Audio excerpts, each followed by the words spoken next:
Assalamualaikum warahmatullahi wabarakatuh. Kali ini penulis ingin membahas soal gurah. Jadi kalau yang belum tahu, gurah itu kalau sekarang ini biasanya mengacu ke pembersihan ruang bakar.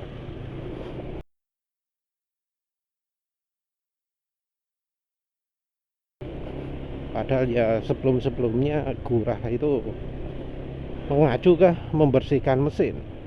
Ada yang menyebut engine flush itu gurah, membersihkan ruang bensin, tangki bensin itu gurah. Nah, tapi kayaknya sekarang gurah itu lebih mengacu ke membersihkan ruang bakar di daerah piston terutama.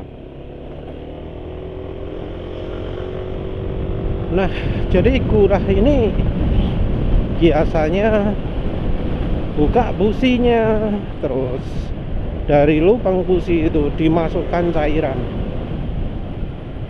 Cairan ini akan bereaksi terhadap kerak.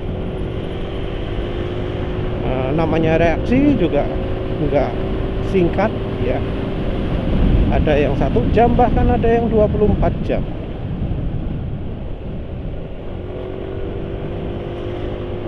Cairan juga macam-macam ya, ada yang ngomong yang aman, yang berbahaya, macam-macam lah ya, argumentasinya banyak. Tapi prinsipnya seperti itu.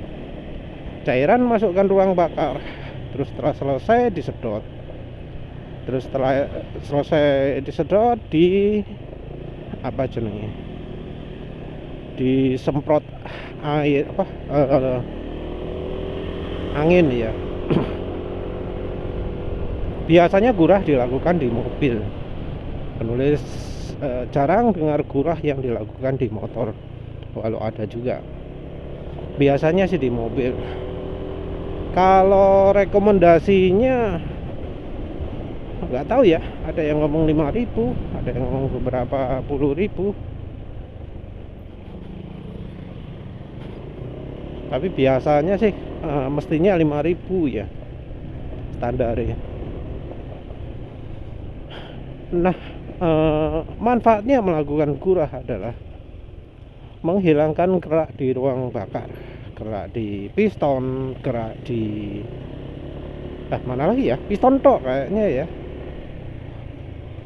Karena kalau yang di domnya, di kubahnya itu ya apa jenenge, mestinya nggak terjangkau secara normalnya. Biasanya kalau setiap habis sesi pembersihan itu ditunjukkan, ini loh keraknya segini nih, keraknya sebanyak ini. Jadi ya memang ada efeknya. Tapi ya entah ya, biasanya jarang-jarang juga yang menunjukkan kondisi dalam piston.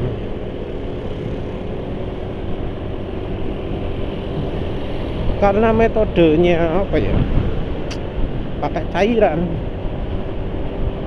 dan kondisinya dalam mesin kondisi mati, maka untuk bisa bereaksi keras dengan keraknya itu ya sifatnya harus ekstrim juga atau cairannya. Biasanya sih asamnya kuat, atau ya ramuan lain lah ya yang bereaksi terhadap karbon, karena kan kerak itu karbon. Mungkin ada campurannya kayak kalsium barangkali ya. Nah, bagaimana sih kalau menurut penulis? Apa tanggapan penulis ya? Jadi ada yang tanya, apa tanggapan penulis terhadap karbon, terhadap gurah ya? Rekomendasi enggak? Kalau pendapat penulis sendiri sih enggak merekomendasikan.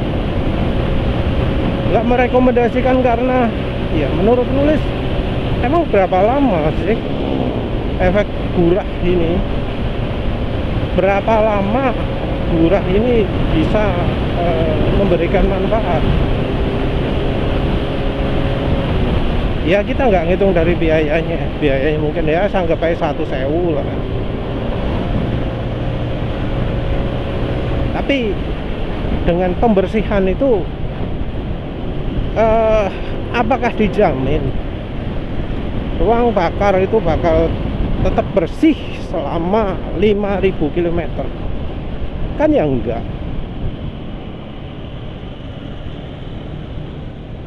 Kan harga yang dipilih oleh kita, harga yang dipilih untuk membersihkan itu adalah untuk memilih mana yang lebih efektif membersihkan atau mana yang lebih aman dalam membersihkan. Jadi pilihannya bukan awetnya efeknya. Beda dengan beli misalnya kampas rem. Kalau kampas rem jelas, oh beli kampas rem ini gak bagus, gak awet. Oh beli kampas rem ini merusak cakramnya. Oh kampas rem ini nggak awet, nggak pakem, gitu kan. Nah kalau gurah ya cuma antara itu bersihkannya sebentar dengan efek samping minim, efek samping besar, atau membersihkannya lama dengan efek samping minim. Jadi nggak bisa ya kita memilih, oh pengen pakai karbon clean ini nanti bersihnya bisa sampai 5.000 km atau berapa gitu. Nggak bisa. Yang jadi masalah adalah menurut penulis bensin kita, bensin Pertamina terutama, itu nggak bagus. Terutama di bagian daya pembersihannya. Untuk power mungkin Pertamax menang. Untuk melicinkan mungkin Pertalite menang. Tapi untuk pembersihan baik Pertamax, Pertalite, Pertamax Turbo itu kurang bagus semua. Walau mungkin ada klaim bahwa pakai Pertamax Turbo pembersihannya lebih banyak. Lebih banyak itu relatif ya. Lebih banyak karena Pertamax Turbo butuh pembersihan lebih banyak karena dia akan mengotori ruang bakar lebih banyak. Kalau dibuat tidak proporsional walau lebih banyak daripada Pertamax, ya hasilnya akan tetap lebih kotor ruang bakar. Kalau penulis sendiri pengalaman Pertamax itu bakal bikin ruang bakar jadi kotor dalam waktu sebulan. Jadi dalam waktu sebulan performa mesin dari asalnya oke jadi nggak oke. Kalau nggak salah waktu itu lagi pakai pakai oli Fastron ya, oli Fastron yang ya terjamin awet. Itu sebelum penulis coba-coba oli ya. Jadi pakai oli yang awet, nggak ada perubahan apa-apa. Lama-lama performa mesin turun.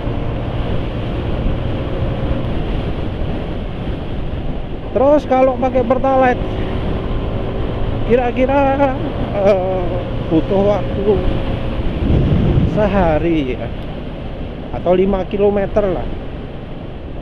10 km sudah wis kotor ya. Jadi kalau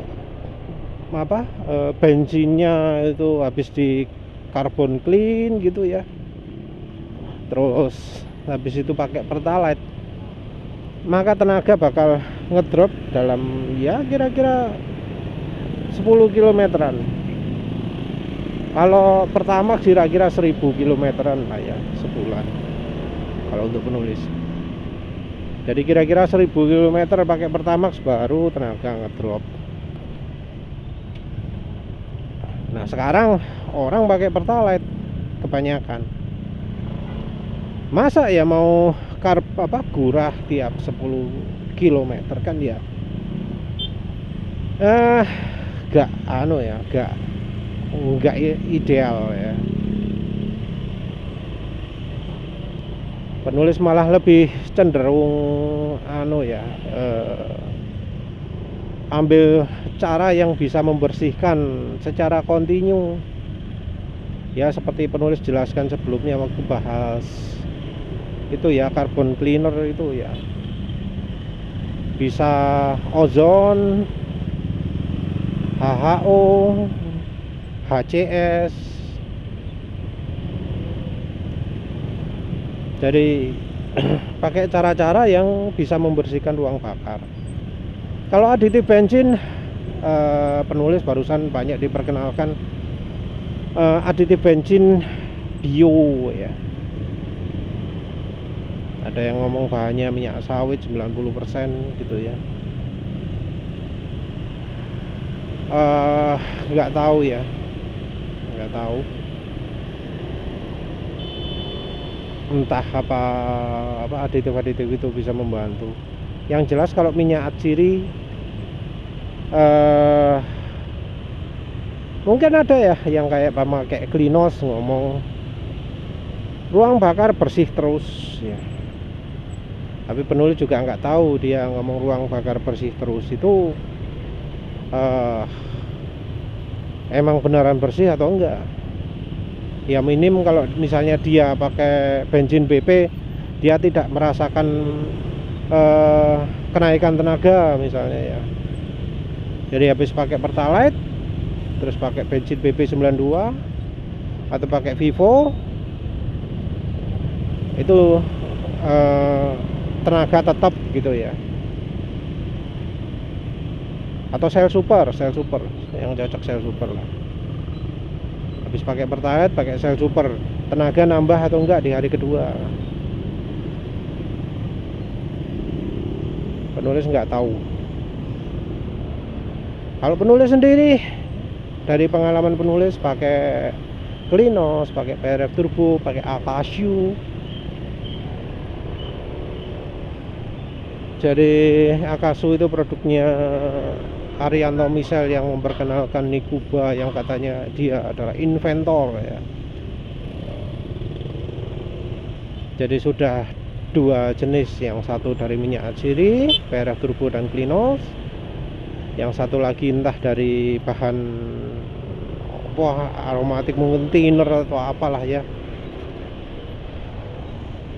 Nggak ada peningkatan tenaga, sama saja, malah turun kayaknya ya.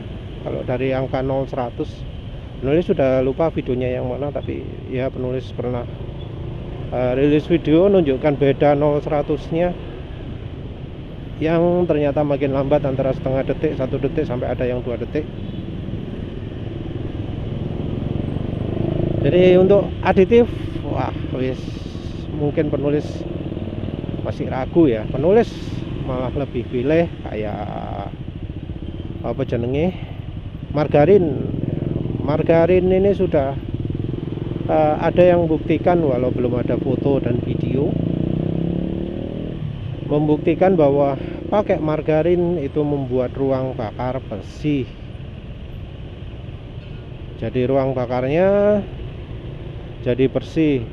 Kalau nggak pakai ya, untuk periode pemakaian yang sama, ruang bakar hitam kotor. Kalau pakai margarin bersih.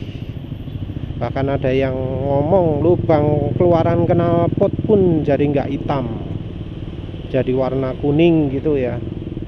Kalau nggak pakai margarin hitam, kalau pakai margarin jadi kuning. Entah itu bisa dipakai sebagai ukuran atau enggak. Penulis sendiri dari dulu sudah pakai yang semi ya. Kalau sekarang sih ini bensin, tadi kan isi bensin ya. Sebelum isi bensin tadi masih ada campuran margarinnya. Jadi ini ada campuran margarinnya sedikit, tapi juga ada prokapasitor, ada cemenita juga sebelumnya. sebelumnya juga penulis pakai magnet. Pertama penulis pakai magnet,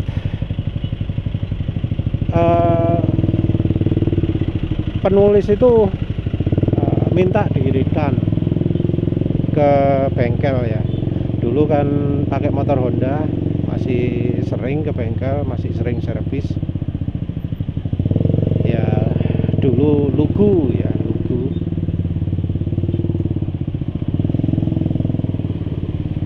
Ya sayangnya walau ke servis gitu, masalah-masalah motor ya nggak semuanya terdeteksi. Dan biasanya kalau habis servis gitu harus nyetel rantai, karena kalau lagi diserviskan gitu kan mekanik nggak ada yang becus ya kalau nyetel rantai itu, rantainya motor Honda. Nyetel rantai itu pakai di sandar tengah kan, pakai motornya di sandar tengah, padahal motornya penyakitan loh. Kalau motor Honda bebek ya, di setel rantainya dalam kondisi sandar tengah, saat dinaiki rantainya terlalu kencang. Ya itulah desain Jepang yang maklum kualitasnya rendah ya, nggak becus desain orang Jepang sekarang. Terus yang jelas waktu servis itu penulis minta motornya diiritkan lagi, karena penulis yakin kalau pakai magnet itu butuh motornya diiritkan, karena wes agak semi terlalu kaya lah. Yang terjadi apa? Mekaniknya ngomong, "Mas, ini bensinnya sudah terlalu irit, Mas." "Oh, kok bisa terlalu irit?" "Nah, ini Mas, businya warnanya kuning, hampir putih. Ini bensinnya terlalu irit ini, Mas." Penulis itu minta jarum skepnya, yang motor masih karbu ya, minta jarum skepnya dibuat lebih masuk ke dalam kan ya. Sama mekaniknya ditolak, katanya sudah terlalu irit karena businya itu warnanya jadi makin putih.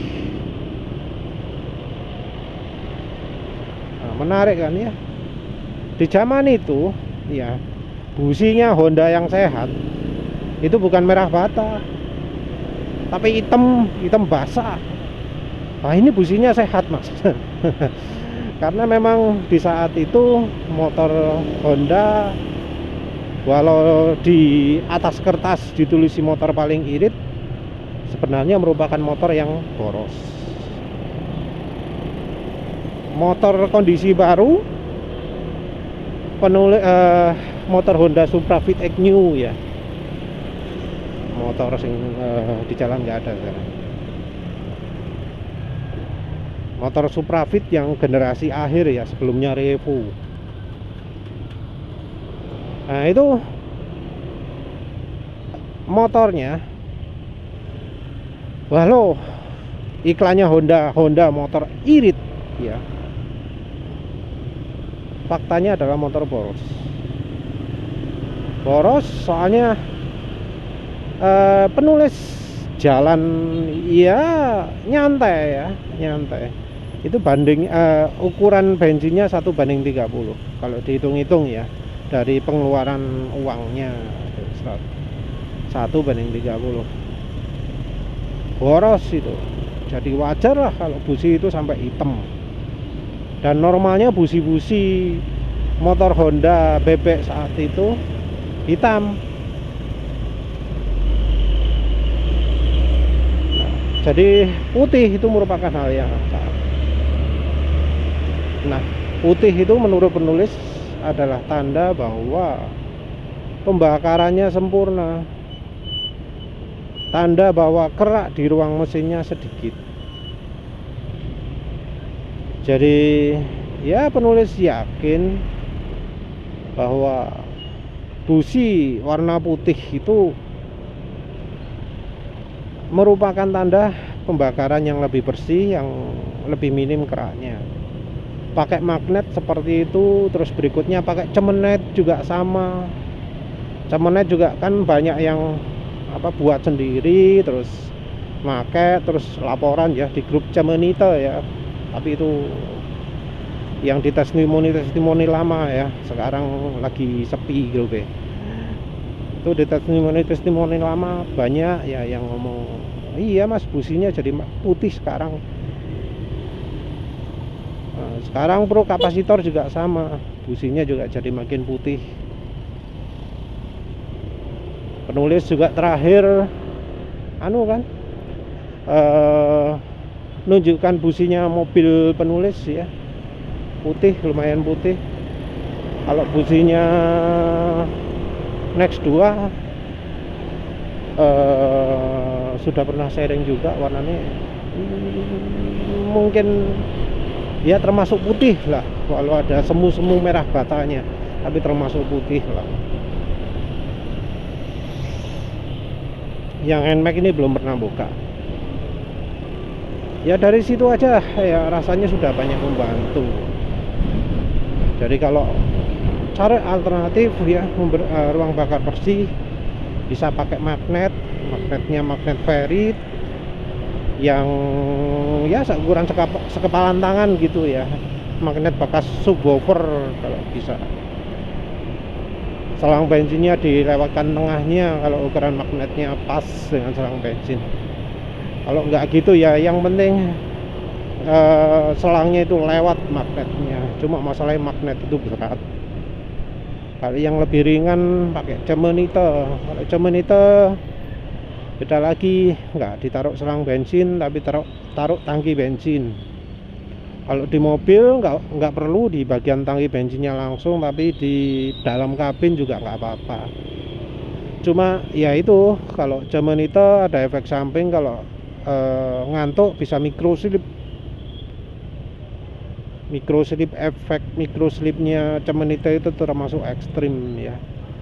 Agak bahaya juga. Jadi makanya penulis selalu rekomendasikan kalau punya cemenite jangan beli satu untuk kendaraannya, atau buat cemenite jangan satu untuk kendaraannya. Taruh juga di kamar tidur atau di mana kayak. Jadi nggak pernah kurang tidur.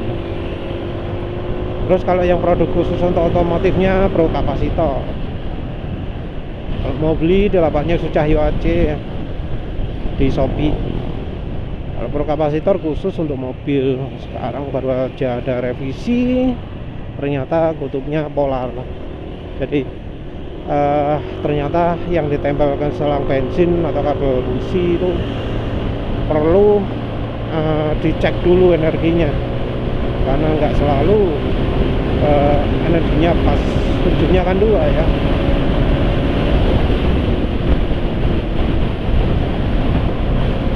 Terus jadi nggak rekomendasi ya kalau melakukan apa jenenge gurah gitu ya. Karena apa? Karena ya nggak mungkin lah ya ada efek, nggak ada efek sampingnya, karena itu masukkan air, masukkan sesuatu yang bereaksi keras terhadap ya bisa aja akan bereaksi keras terhadap seal juga. Dan lagi pula kalau misalnya ingin pembersihan, cara lain yang lebih aman juga ada. Kalau cara aman untuk membersihkan gitu ya, kalau pakai ozon sedikit ya, nggak ada kayaknya di Indonesia.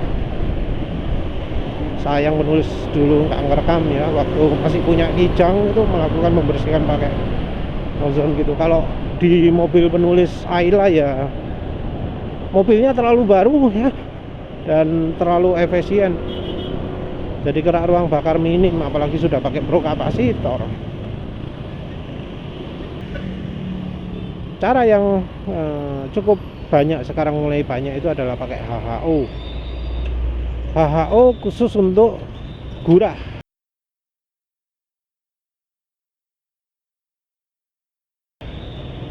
Untuk pembersihan ruang bakar. Jadi bukan HHO yang untuk untuk mengirimkan bahan bakar, tapi HHO untuk membersihkan ruang bakar.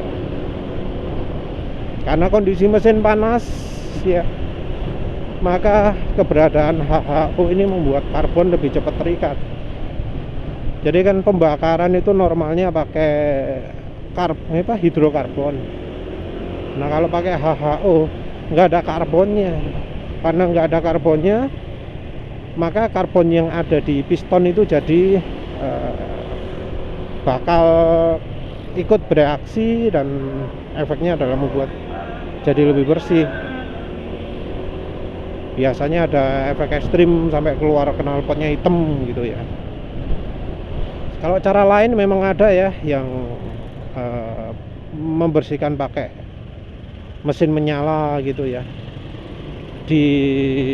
semprotkan lewat intake gitu, ada cairan khusus itu. Nah ada juga yang pakai air.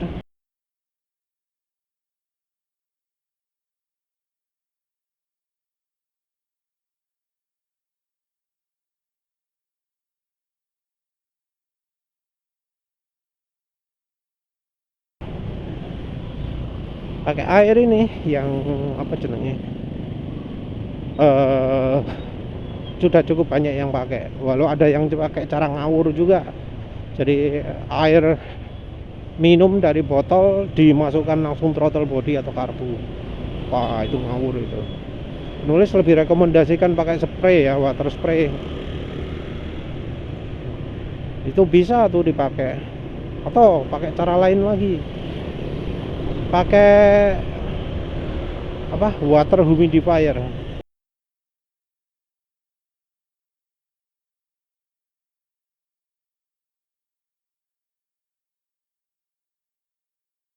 Ya seperti penulis jelaskan sebelumnya juga. Jadi water humidifier itu kan membuat air jadi uap ya. Nah itu kan sudah cukup membantu. Uap dimasukkan ke intake. Menurut penulis ya efeknya bakal bagus juga, bisa membantu ya, bisa membuat engine clean ya. Penulis yakin itu karena ya lawang pakai semprotan aja, pakai spray aja bisa membantu kok. Jadi pakai air aja, air yang disemprotkan gitu bisa membuat keluaran knalpot jadi keluar cairan hitam-hitamnya ya. Penulis pernah lakukan itu di Honda Beat tapi ya gak kroso ya, mungkin karena ya lagi-lagi sudah pakai pro kapasitor, terus bensinnya juga campur minyak goreng. Oh iya, kalau untuk aditif sudah ada beberapa orang yang ngomong kalau pakai minyak goreng memang bakal lebih bersih. Minyak goreng sebagai aditif bensin ya, bukan aditif oli. Tapi menurut penulis minyak goreng sebagai aditif oli juga bisa ada efeknya, bisa membantu kebersihan ruang bakar, karena ya minyak goreng sedikit banyak akan mempengaruhi pembakaran. Oli mesin akan sedikit banyak mempengaruhi pembakaran. Penulis juga pernah coba pakai bimoli ya, campuran ketika olinya sudah mau rusak, penulis campur bimoli, tenaga jadi nambah. Padahal itu nyampur ke oli gitu, bukan nyampur ke bensin. Tapi penulis sendiri kalau nyampur khusus ke bensin ya, itu nggak merasakan banyak peningkatan tenaga. Entah mengapa, atau mungkin dosisnya kurang kalau ya. Jadi dosis 1:1000 minyak goreng itu penulis nggak merasakan kenaikan tenaga. Tapi kalau pakai margarin 1:1000 bisa merasakan kenaikan tenaga. Jadi kerasa tenaga makin nambah gitu, ruang bakar makin bersih. Kayak sekarang ini masih kerasa sisa efeknya margarinnya, tarikannya mantep ya, walau ya nggak kayak pakai pertama satu macam. Wah depan ini ISS tapi sudah soak ya, repot juga emang ya kalau beli suspensi. Kalau sudah soak ya terpaksa harus ganti lagi ya. Apalagi ya, oh iya, yang penting juga itu sebenarnya kalau untuk mobil bukan di bagian ruang bakarnya yang butuh pembersihan paling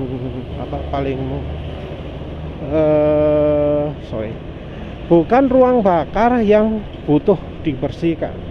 Kalau untuk mobil yang butuh dibersihkan adalah valve-nya.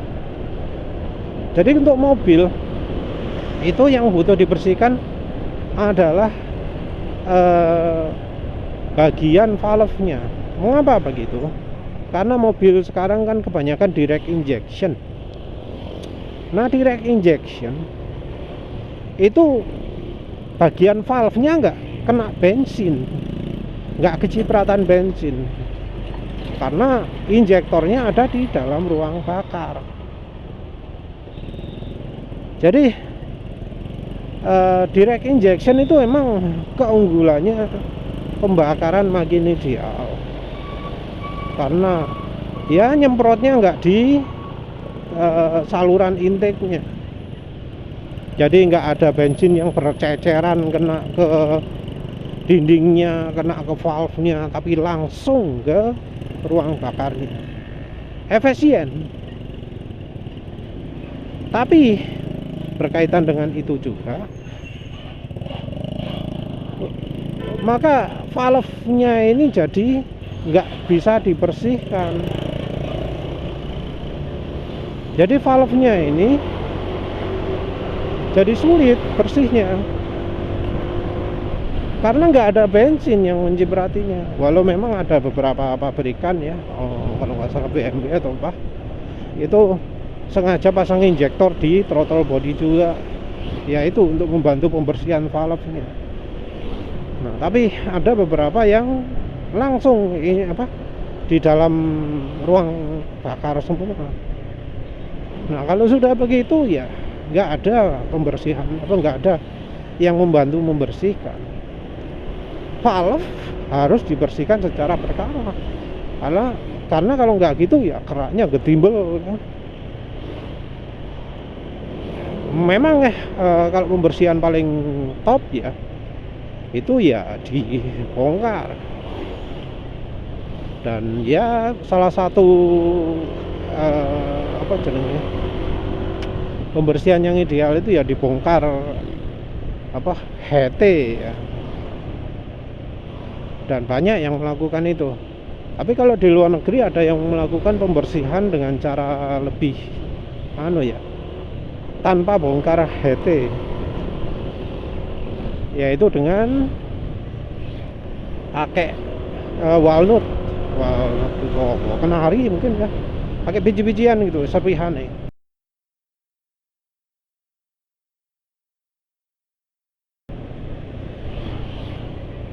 Jadi caranya itu adalah dibuka sampai kelihatan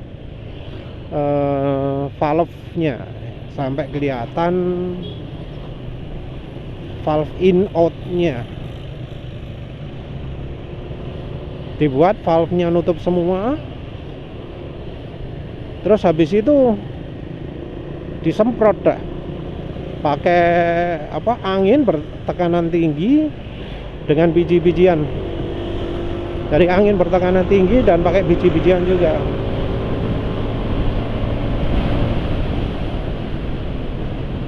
Jadi bagian kerak-keraknya itu akan kena biji-bijian tersebut, kena biji-bijian yang ya dihembus angin kencang gitu ya.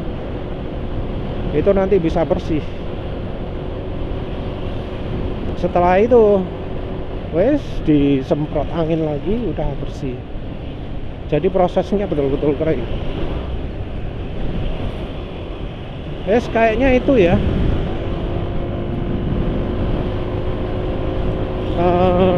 Apalagi ya kayaknya nggak ada ya. Yang terakhir itu ya, yang pakai walnut itu ya, walnut. Prosesnya biji kenari ya. Mungkin di Indonesia ada, tapi penulis nggak tahu di mana tempatnya. Nanti kalau ada ya penulis kasih link lah ya. Tapi yang jelas penulis nggak rekomendasikan pakai apa jenenge gurah, karena ya awet manfaatnya minim, karena ya bensin kita bukan bensin yang bagus, dan ada banyak cara lain untuk bikin ruang bakar itu bersih.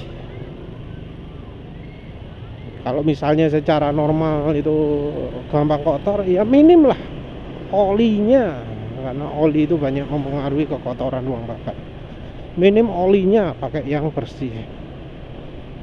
Kalau pakai campuran minyak goreng juga akan sangat membantu mengurangi kerak di ruang bakar. 10% aja udah cukup. Kalau pingin lebih bersih lagi, pakai margarin ya.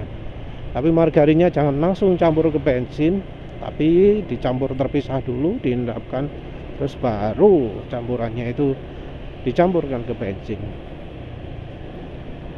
Jadi sederhananya ya pakai metode-metode tadi itu wis. Ya begitu saja. Terima kasih sudah menonton. Assalamualaikum warahmatullahi wabarakatuh.